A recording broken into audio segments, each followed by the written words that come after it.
the way they universally pissed off both of those audiences, not to like boil it down to two halves or anything, but like the way that everybody was feeling some kind of way about it is where all that negativity came from, right? I guess for the moment, let me go ahead and boot up Tekken. That was a good chat. All right. We have awoken a wild PhiDX. Yo, my bad. It's all good. It's all good. Nice to talk to you again, man. It's been a minute since we actually spoke. Yeah, no, it's great to chat. So you're witnessing, as I'm sure you know, me fail at technology. How you been? I've been steadily watching. I don't always comment. So I guess let me introduce you to everyone else. But first, let me shut Tekken up. So for those who don't know, PhiDX is a pro Tekken player, professional streamer, and probably, I don't know if you're technically the biggest Tekken-based creator in the game, but you're one of the biggest. You're the most prominent, like, at the moment in terms of, like, how quickly you got relevant. Because you were new to Tekken. Was Tekken 6 your first one? So I grew up playing the series, but I didn't start, like, learning the game until, like, Tag 2. Mm-hmm. And I didn't really stream it or do anything like that until Tekken 7 Season 4. So you kind of, like, immediately erupted within the last couple of years. And I think what people appreciated the most about you was you were not gamer brained. That's what I appreciate. I'll say that. What do you mean gamer brained? Because so I've watched pretty much any major Tekken creator. I've watched them. And this is no shade, and this is no shade to anybody in the community. Of course. And I don't want any blowback on you for things I'm about to say, because people do like to attack you. But I've watched like Eris and K-Wiss and Main Man, and a lot of them are what I would just say gamer brain, in that they kind of just, it's a little extra. Maybe it's just because I'm old. A lot of the wild stuff, the salt, the screaming, the negativity, it makes me watch other things. I see. And it's not too bad with everyone. I think Tekken had a good reputation for being one of the more classy gaming communities, and then that all died with Season 2 of Tekken 8. Yeah. Well, I think it's funny that you say that, because I definitely, at least for like my main YouTube channel and how I like to present myself, I definitely took inspiration from playing other video games and playing music and other disciplines in life in general, and kind of the progression you make as a person through whatever discipline you pick. And that's why I've always liked Tekken, is it's so complex and so deep that you have that kind of demand on yourself to grow, to get better at Tekken. But it's funny you say not gamer brain, because on my second channel and in my live streams, it's like a completely different vibe. And I think that's also really fun for me. So people have been very surprised. They'll come to my like main YouTube, get educated, and then they'll like come to my second channel or my streams. They're like, what's going on here? Like, is this the same dude? Is he acting? And I'm like, it just depends on the vibe for the day. I think that Tekken also brings out a lot of emotion. So it does bring out the emotions. And I also understand it. I just had a moment where I got a weird anime porn ad while trying to watch YouTube. So people are also finding out things about me in my chat that they wouldn't have caught from my main channel. So clearly it's the duality of man. Inside you are several wolves. So I definitely get it. But I do appreciate that about you. That's also why I was frustrated with, I'm so frustrated with the community right now on multiple levels. Because I am one of the, and Bellamy in the chat can tell you, I am one of the few people that was not overly angry at Season 2. I was not happy like everybody was. But I was one of the last people to be like, okay, no, Season 2 is kind of fucked. They're probably going to fix most of this and it's going to be fine within 6 months. And I'm holding that take. And I think, what is this, patch 003? I think we're on 2.01 now. We just went to it. Oh, did we? Okay. Whatever the most recent patch name is really an indicator that they're going to get things in order. I do think your idea of just reverting all the changes and starting over was probably better. But I was just really shocked and disappointed by the initial response, by the negativity and toxicity that came out of the response, and still am enjoying the game probably more than pros, but I also am not a pro. I call myself semi-pro. Right. I can probably beat you in the first to 3, but probably not in the first to 5. Yeah. You're like a sweaty casual. Yes, there you go. I'm a sweaty casual. Yeah. But go ahead. I'm talking a lot. No, it's good. Yeah, I agree. I think I spent most of my energy being positive about Tekken 8. A, because I actually legitimately was enjoying the game, even though there was a lot of craziness to it. But B, because I always view it from the perspective of like, not like grow at any cost, but Tekken has always, people see the name, they've seen it in the arcades. They've all gotten beaten up by Eddie Gordo in Tekken 3. You know what I mean? Like Tekken has a history of being in the public eye. So I think my goal was always to, show up to work in a suit, like for that kind of vibe, and like make people interested in Tekken. And that positivity got a lot of backlash throughout the first year, but I kind of really believed in that mission. And I think where I really succumbed, to the negativity in season 2 was just because I had felt so blindsided by what the development team had said. They said, yeah, we're making it defensive. They did the opposite in a lot of ways, right? But it wasn't also completely opposite. There were changes in the patch that indicated somebody on the dev team knew what they were doing. And then other people were also kind of going at it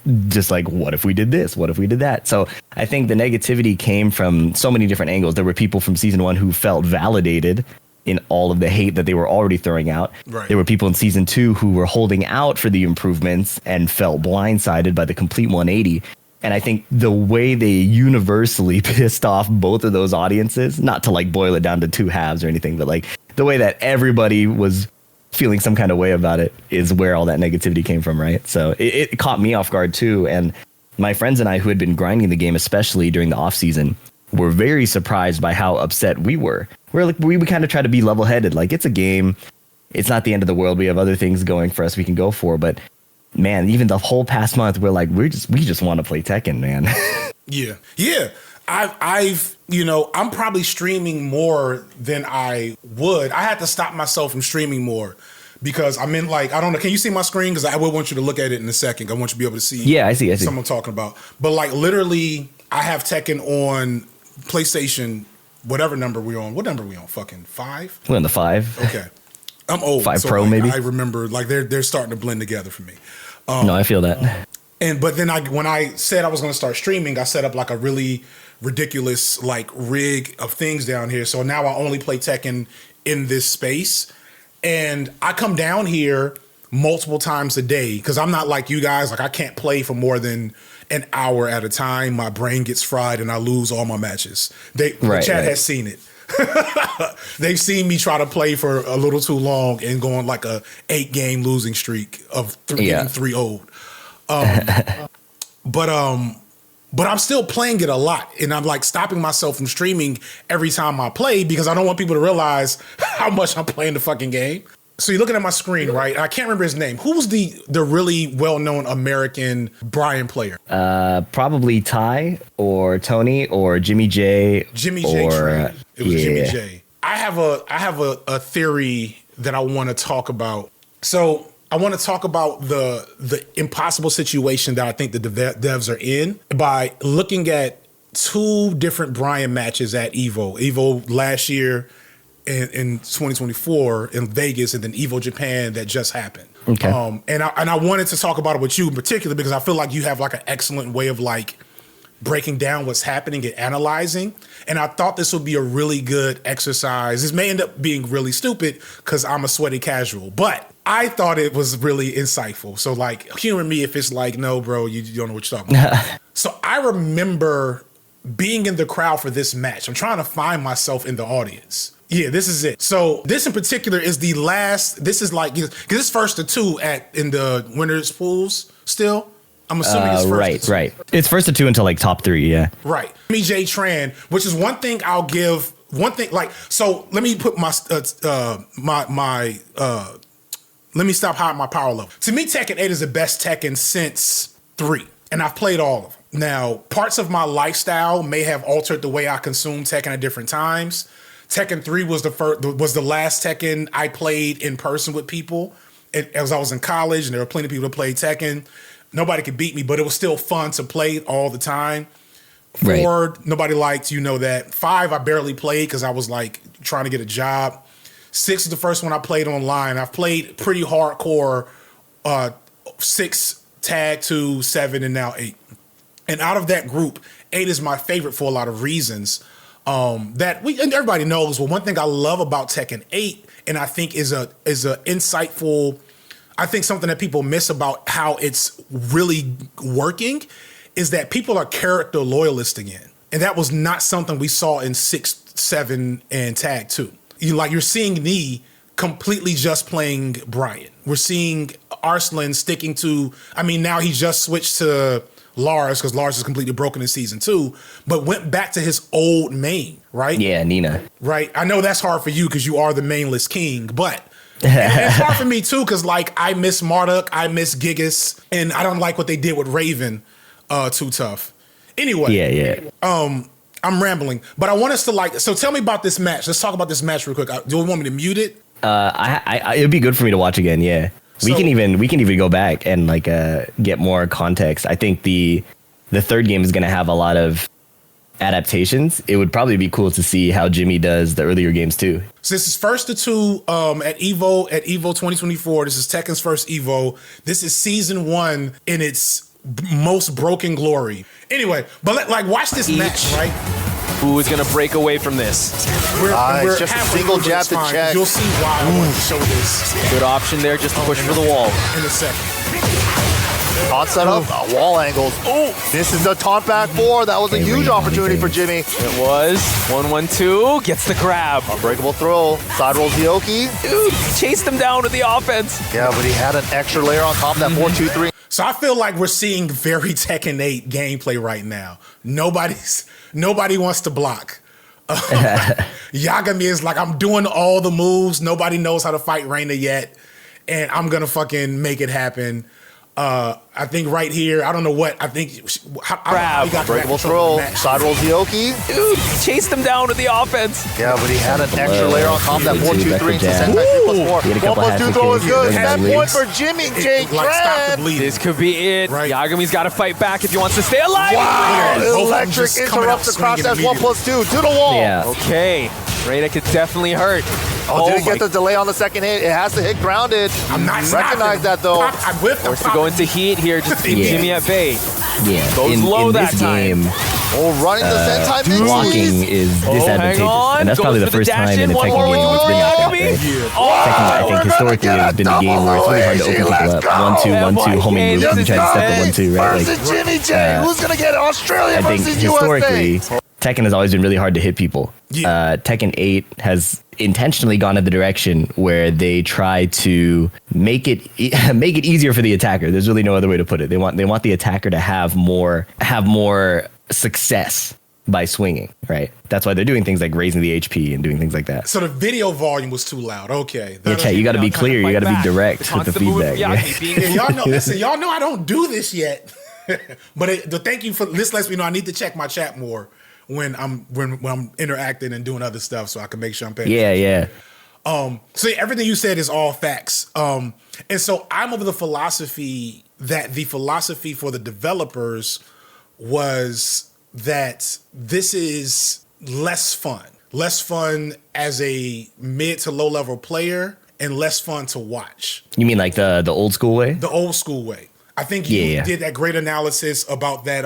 It might have been Knee. If somebody using a Fang versus another character, and literally it was like 2 different timeouts at high level play. It might have been the Evo Grand Final where he fought Khan's Geese, or it might have been one of the later combo breakers against Arslan Ash. But people tend to remember the latter one as more hype, so it might have been the Geese one. Yeah, it was one of those where it still was a hype match if you know and understand Tekken, but it was very much watching them shimmy for half the match, do small, very small Tekken, and just play it very safe.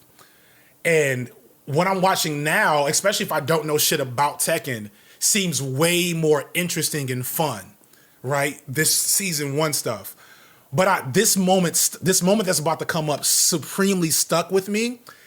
And I keep thinking about it, especially watching Knee win Evo. You'll see You'll see what happens. Because you probably don't remember this, but you're going to remember it immediately when it happens. Moving target. Full burst. Get off of me. Hot kick, a little bit of chip. 1-1s. Dashing away. One counter hit would do it for Brian, Ooh, but duck this. okay, hatchet against the wall. Nice escape. Puts himself at the wall though. Plus frames. Whoa! Bring us Sidestep out of 2-1 heat. heat dash. Uh-oh. Big extended Sidestep combo 2-1. Oh, and incoming. Jimmy, I think this is the first time Jimmy showed this combo on the stage. Yes. All the Brian players are getting really excited. Listen to the crowd. Look at the crowd. Jay with And I'm in there somewhere. I'm in there somewhere. Yeah. I freaked the fuck out at watching this. Look, listen. And so I'm gonna turn it up for a second, chat, so y'all can like hear the crowd freak the hell out live. This was my Evo moment of the whole trip. The wall though. Plus frames. Whoa! Sidestep 2-1 heat dash. Uh-oh. Big extended combo incoming. We still got Snake Eyes after this too. We're getting the wall. Oh my goodness. Jimmy J with an amazing comeback. Holy smokes. God. So we're talking tournament. I think that was finals, like winners finals. So like I don't know if Yagami was out. But Nah. I think he ended up going further. That was a big matchup, I think, in general, because Jimmy J never shows up. And Yagami has been dominating so much of Tekken 8. So that was a big win, I think, especially in NA, you know? Right. So that was a huge moment. It was a hype moment. Like in my head, if I'm Harada and Michael Murray and developers and I see that, that is exactly what I want. That means our design worked. It's not perfect. It's bad on a lot of levels. But like in my head, if I'm them, I'm like, yeah, that's what I want. And then I don't know what I was doing. I think I had just traveled from LA and I missed all of Evo Japan.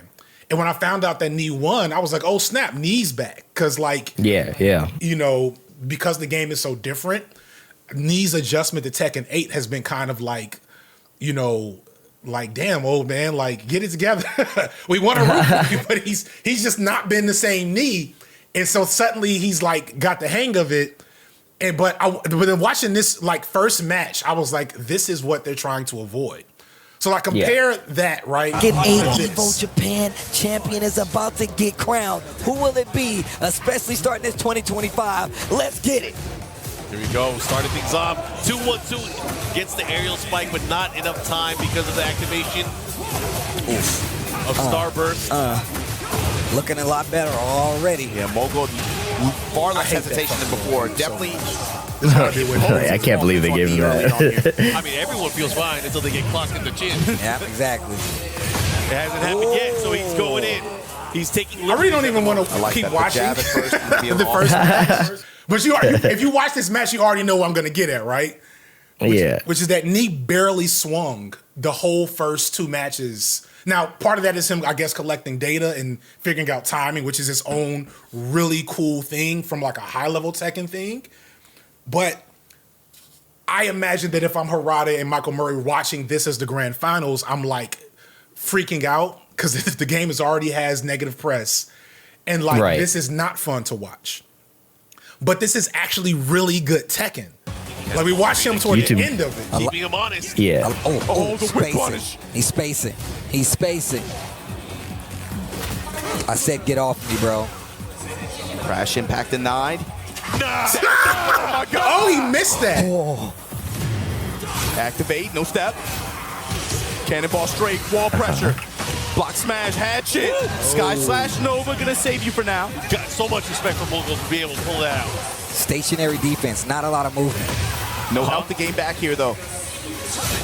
Not gonna take much. Dash pressure. A 4-3? Right?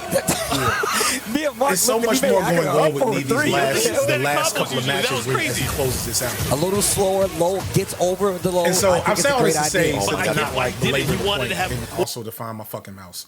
I say all this to say, I don't know if we're ever gonna get Tekken 8 right now, is what I'm realizing. Because I love the heightened sense of aggression overall that 8 has brought. I'm one of the few people that likes the concept of heat. I was thinking, I don't know where I put this because this is before I was known as like a Tekken community person. But I remember being in like the Tekken Discord or fucking Tekken Zaibatsu or something Yeah. years ago. Yeah. Arguing that Tekken could benefit from a meter after watching, you know, the Vampire Girl and Kakuma and who's the Fatal Fury guy? Geese. After watching them, I was like, you know, really everybody in Tekken could have a meter and we could do these enhanced move concepts in the game. That would be like a really cool level of complexity added to the gameplay. I remember thinking that in the middle of Tekken 7 and like making a post about it or something and getting chewed the fuck out. Yeah, so I think we talked about a few things. We talked about character loyalty, talked about seeing Jimmy J get that win, which was really hype. Brian is a crowd favorite. He always is. We talked about season 1, like you said, being that visual presentation to an audience is they're swinging a lot, right? And then we fast forward to this season 2 patch and we see Knee standing still or like moving around a lot, not really swinging. So a few things. Character loyalty, I think to be truthful, we happen to just be in a position where Brian is an egregious character. They gave Brian Fury the character who's like, okay, he can't poke, right? He got a good jab, can't really poke, but he's got big counter hits. That's his thing, right? He got big counter hits. He got a few low pokes to get you to play the game with him, but he got a bunch of counter hits. So that's why Knee has always played him. Knee is the kind of guy, he'll let you bully him for a little bit while he's just downloading everything you're doing. And then in the final round, he'll just go at you. So we don't have to pull it up now, but I sent you a tweet from a clip in Tekken 5 DR. And it looks almost the same. He's moving around. He's dealing with Devil Jin, putting out the most egregious hitboxes you've ever seen. And then he's getting beat up. He's moving around, doing nothing. And then finally, in the final, once he's down 2 rounds or whatever, or towards the end, he has all the reads he needs. And he goes in swinging. And it's like precise. It's surgical. Every jab is counter hitting. Every string is like interrupting. Every sidestep is like dodging something. It's so effective. So for me, Brian is that character. He's supposed to get bullied. He's supposed to figure you out and then start counter hitting you. They gave that dude an electric in this game. Why They gave him Jin's electric wind god fist. They gave Brian Fury an electric. They made the hatchet kick more plus back in Tekken 7, right? They gave him the jab string like 1, 2, 4, right? So it's like they've given him the ability to beat you up when he was supposed to be the guy that gets bullied and is like surgical about his retaliation. So they made Brian really good. There's really no other way to put that. But it is cool to see character loyalty because no matter how good the character is, you need that legacy experience, that intuition. Tekken is a game with like 3,000 moves, right? Yeah. And the situations you get put in are very unique. And that's why I think JDCR in the past has said it takes like 2 years to master a character at a world-class level. I like that the game demands that. And even though Tekken 8 is very aggressive, you don't see people picking up Brian. You don't see people picking up like Reina out of the blue outside of Yagami, right? Like they want to lean on their heavy experience to make these deeper reads and make these better plays and play more of the mental game rather than the hands game, you know? So that part's cool. In terms of the visual presentation of the game, I really felt like season 1 was almost there. We were so close. Right at the end of season 1, the main thing people were complaining about, I think, was Heat Burst being having too much tracking for specific characters, and individual characters having like war crimes. Like Dragunov had QCF4 the whole season, right? The whole season. So we, when I say we, I mean just like the circle of pros to semi-pros to the super sweaty casuals that we all kind of like talk with and like train with and get better at the game with. Most of us were kind of like, yeah, this is pretty good. We just need to make a few adjustments. And what was cool is season 2 advertised those adjustments, improved sidestep for everybody, not just the new mechanic where you can sidestep from crouch, which is revolutionary.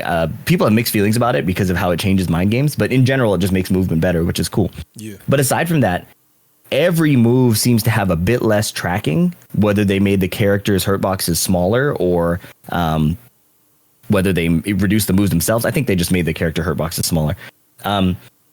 It's easier to sidestep in almost every situation, unless there's a homing move on the screen. So homing moves are half the screen now.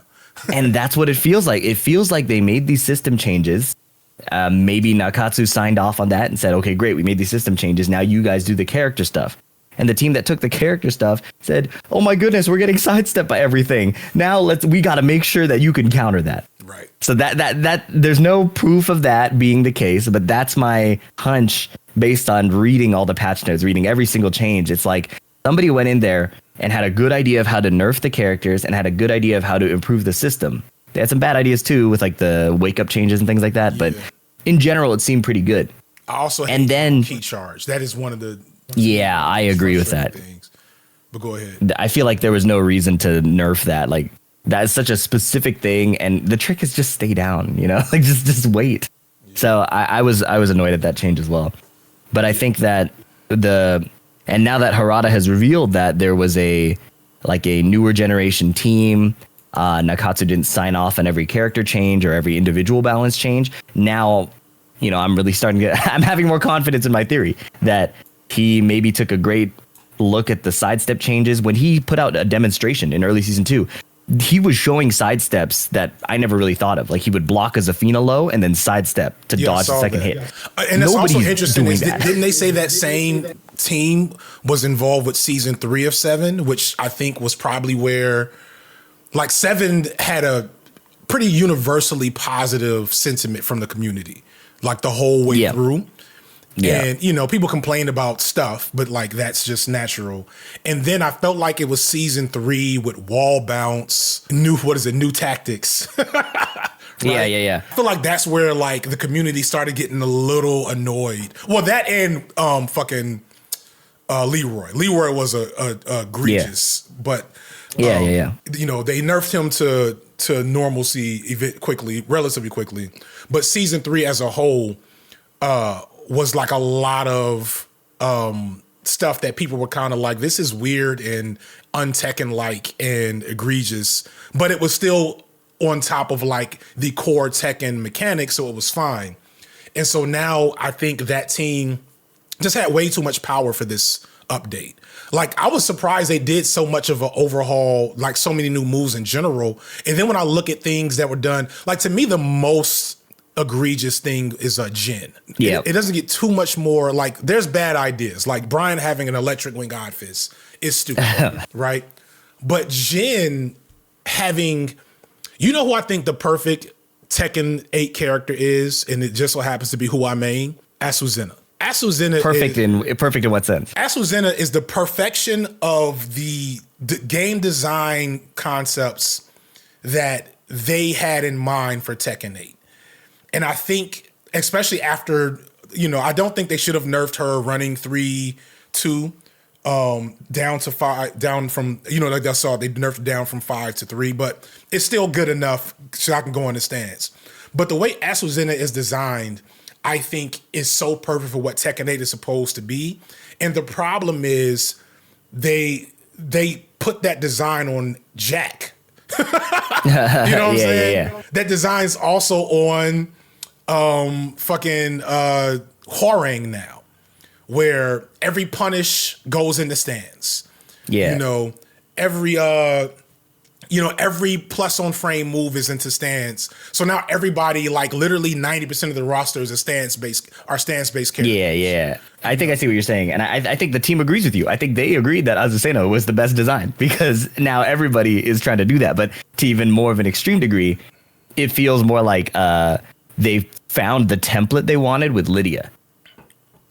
Lydia has so much like straight up rock, paper, scissors that is accessed from like an advancing move. Right. And the justification you can feel when you fight against her is, oh, well, if you sidestep this way, she dies. Oh, well, if you duck this one, she dies. So there's an answer.